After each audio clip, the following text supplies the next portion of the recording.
भारत के लिए जितना जरूरी इजराइल है उतना ही जरूरी ईरान भी है। भारत का संबंध दोनों से अच्छा रहना चाहिए, यही भारत के लिए अच्छा ही है।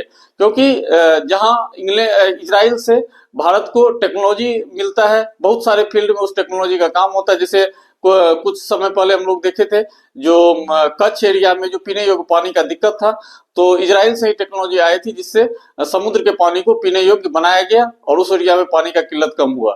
तो जिस तरह इजराइल जरूरी है उतना ही जरूरी हमारे लिए ईरान भी है। ईरान से हमारा सस्ता तेल हम लोगों को मिलता है, पर नेचुरल गैस मिलता है सस्ता वहां से।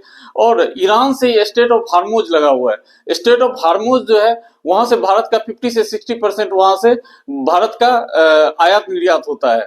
तो यदि स्टेट ऑफ हार्मोज में कोई दिक्कत होगी तो वहां से भारत का अर्थव्यवस्था पे डायरेक्ट असर पड़ेगा। इसीलिए भारत चाबहार पोर्ट भी ईरान के साथ चाबहार पोर्ट का भी जिम्मेदारी भारत को मिला था और भारत ने इस पे एमओयू भी किया हुआ है ईरान के साथ। और चाबहार पोर्ट का एक टर्मिनल का विकास और संचालन का जिम्मेदारी भारत को मिला हुआ है। क्योंकि यदि स्टेट ऑफ हार्मोज में कोई प्रॉब्लम हो तो भारत को ये चाबहार पोर्ट से निकलने में भारत को सुविधा होती है। तो उसके बाद चाबहार पोर्ट में भारत का इन्वेस्टमेंट है। रेल इंफ्रास्ट्रक्चर में भी वहां जो रसिया यूरोप तक जाएगी रेल इंफ्रास्ट्रक्चर, उसमें भी भारत का इन्वेस्टमेंट है। तो भारत कभी नहीं चाहेगा कि ईरान में उथल पुथल रहे, क्योंकि ईरान में यदि उथल पुथल रहेगा तो उसका सीधा असर भारत पे भी पड़ेगा। और ईरान से भारत का बहुत प्राचीन रिश्ता भी है। क्योंकि ईरानियन शासन जो था एक समय पे बहुत महान था, वो लोग का बहुत बड़ा शासन, लगभग 44% अर्थ पे वो लोग का राज्य था। भारत के उस टाइम ब्रिटिश इंडिया के शासनकाल में सिंधु नदी तक भारत ईरान का जो राज्य था। तो वही लोग पर्शियन लोग जो थे वो लोग सिंध को हिंद बोलते थे। तो उसी के बाद हिंदुस्तान भारत का नाम पड़ गया। तो भारत का ईरान से भी बहुत प्राचीन रिश्ता है और इजराइल से भी भारत का, क्योंकि इजराइल भी ये मानता है कि जब यहूदी का कत्लेआम पूरी दुनिया में हो रहा था तो भारत में यहूदियों के साथ कोई ऐसा व्यवहार नहीं किया गया।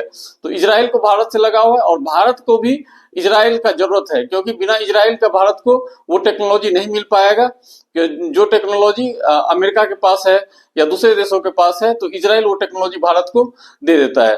तो इसीलिए अभी स्टेट ऑफ हार्मोज में जो दिक्कत चल रही है, अभी यदि ईरान से अच्छा रिश्ता अपना नहीं है भारत का, तो अभी स्टेट ऑफ हार्मोज में ईरान ने चाइनीज जहाज और रशियन जहाज को निकलने का ऑर्डर दे दिया है। जो आप लोग निकल सकते, उसमें कोई दिक्कत नहीं है, लेकिन और किसी देश का नाम नहीं है। तो जैसा जब किसी देश का नाम है तो भारत को भी इसका इजाजत नहीं है।